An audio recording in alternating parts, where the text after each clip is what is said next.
came this close to dying, I think. I was intubated in Bhutan, and I was in a coma there for about 3 or 4 days before I was evacuated back to the United States. And I was in a coma at the hospital in Baltimore for about another 5 days before I came out of it. And then I was in the ICU for another week, and then in rehab for another week. But I made a very rapid recovery, and I've had no lingering side effects, no physical side effects, no mental side effects. I've been very, very lucky. I'm in really good shape, to the point I walk 5 or 6 miles every day. I've had 2 Pfizer vaccinations. I'm probably completely immune at this point. I feel I got exceptional treatment in Bhutan that saved my life. I said to the doctor at the hospital in Baltimore that whatever they did to me in Bhutan saved my life. I think I was very lucky in hindsight to have fallen ill and been hospitalized in Bhutan because of the wonderful treatment I got. I think if this had happened in India, I would have probably died.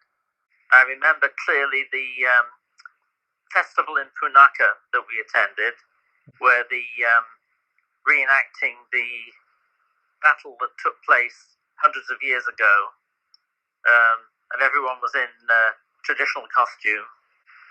And I remember being very tired there. The virus was just catching up with me at that point. On our way back from Punakha to Thimphu, we stopped at a tea house at the top of the pass, and I remember being exhausted trying to walk from the car to the tea house and back, which was a big difference because on the way to Punakha, we had stopped there and I felt fine. I remember the hospital pretty well. I visited there 2 or 3 times. I was impressed how up to date the facilities were. Strongest memory though at the hospital is Sandy and I were put in an isolation room because for observation, and Dr. Dakal had the insight to think that I might have COVID. He had done before that, everyone thought I had a stomach trouble, which I thought I'd picked up in India. And that's what I was treated for first. But after a chest x-ray, Dr. Dakal said it looked like my lungs were so bad, it looked like I had TB. And I said, that's impossible because I'm from England, and in England, everyone is inoculated against TB at a young age. So he thought for a while, and then he said, I think you might have COVID, which was pretty insightful because I was the first patient in Bhutan with COVID, and he'd never seen anyone with COVID. But he did the test, and within a few hours, it came back as positive. He started on the road to saving my life, having the insight that I had COVID, because if he hadn't had that, I could well have died and not known what was going on. He did a wonderful job. Dr. Dakal came to me and said that he had been personally chosen by the king to take care of me. And he said that was a great honor. And because he was the, I think, head of internal medicine at the hospital. So that gave me an enormous boost of confidence to know not only I was being looked after by the head of internal medicine, but also that the king was personally involved. So that gave me an enormous boost, and I think really helped me tremendously. After our time in the observation room, I was moved to an isolation ward, which again showed good planning on the part of Bhutan. You'd already set up an isolation ward in anticipation of COVID patients. Later that night, I was moved to the wing of the hospital that was going to be the eye hospital, and put in the VIP room. And I remember being wheeled across the hospital grounds on a gurney with people carrying oxygen cylinders at the time. So, and I was relieved to know when I got to the room that Sandy was already in the next door room, so she was being taken care of as well. When I was in that room, I was astounded to, the next morning, a television appeared, a brand new television in its box, and the hospital orderlies told me that the King had sent it to me so that I could watch a Manchester United game. I'm from Manchester originally, so I wanted to watch the Manchester United game, and I did watch some of it, but I was too exhausted to watch it all, and I fell asleep.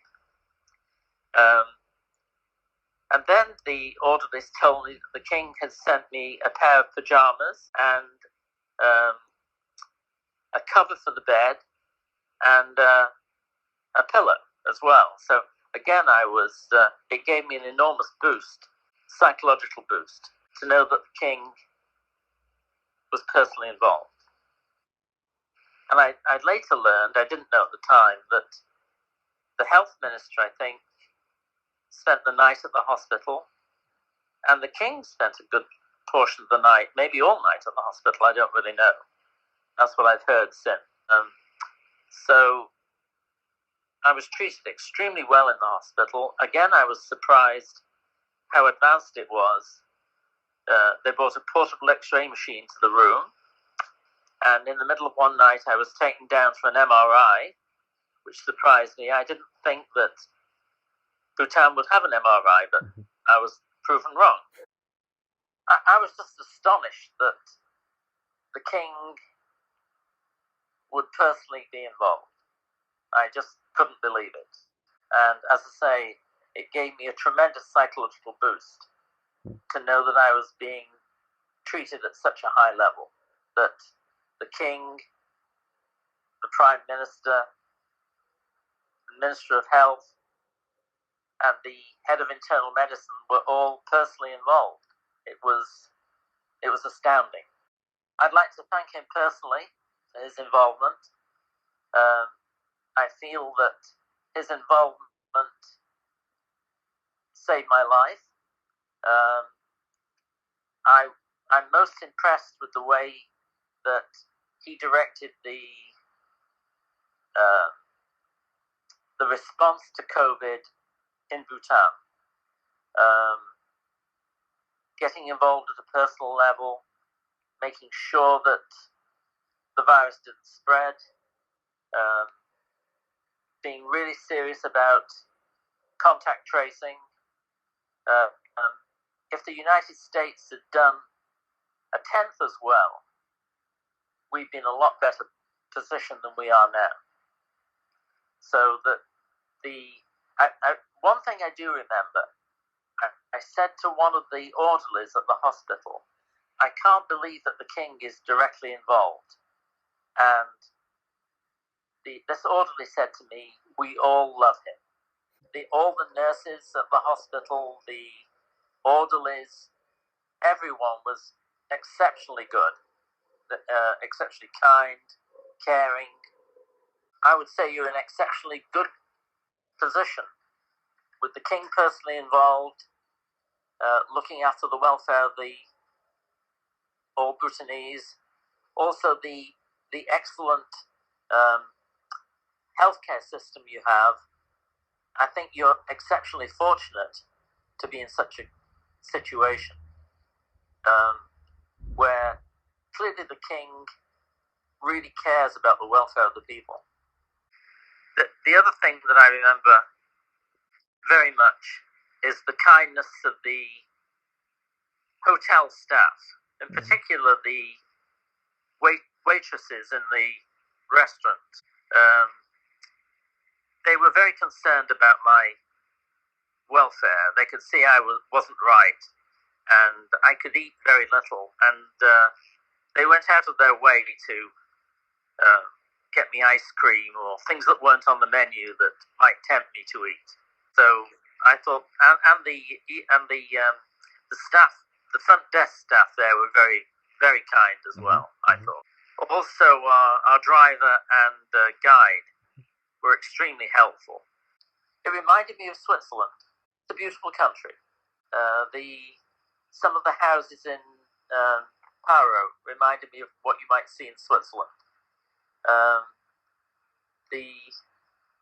didn't get to see as much of Bhutan as I wanted to, obviously, and I wasn't in the best shape to appreciate it because I was tired. But I think one thing I remember, everyone seemed very happy. Everyone we met was extremely pleasant. The whole country was very neat and tidy. I would like to return. One of the things I wanted to do in Bhutan was hike, and I didn't get to do any hiking. I was too exhausted. So I've hiked all over the world. I've hiked in Nepal several times. I've hiked in the Andes, the Alps, the Rocky Mountains, the Sierra Nevada in America, all over Europe, and I would like to have done some hiking in Bhutan. But I think that's probably another reason I survived. For my age, I'm fairly healthy, and I'm used to long-distance hiking. So I think that pulled me through. Although there are stories of young marathon runners who have died from COVID.